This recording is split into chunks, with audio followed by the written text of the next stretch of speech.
বাবা আজকে কোথায় এসেছো? আজকে আমি এক ফেসবুক বন্ধুর বাড়িতে খেতে এসেছি। আমাকে পিকনিকে নিমন্ত্রণ করেছে, বলেছে যে দাদা তুমি পিকনিক করতে সময় পাচ্ছ না, তো আমার ঘরে একবার এসো, দেখা হবে, তাই খাওয়া হবে। তাই আজকে কেমন আয়োজন করেছে দেখ আমার জন্য।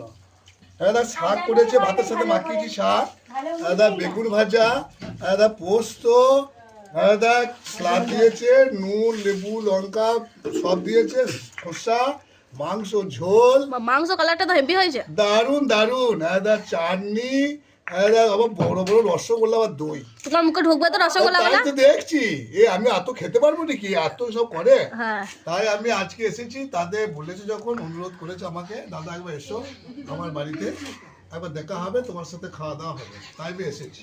এটা পাশে কে? পাশে এই যে ছোট মেয়ে, ওকে নিমন্ত্রণ করেছে, যেহেতু আমার সাথে থাকে বলে, ও তোমার ফেসবুক বন্ধু তোদের, ওই জন্য ও এসেছে। আচ্ছা আচ্ছা, তা তোমরা জন্য এসো, থাকো, খাও, ভালো লাগলো আমারও এদের বাড়িতে এসে। হ্যাঁ ওকে একদম ওকে, দারুণ আয়োজন করেছে, হ্যাঁ। এই তুলনা নাই। আমি এত খেতে পারবো না, তবু বলেছি যখন একটু অল্প করে সব খাবো আমি। আচ্ছা ঠিক আছে।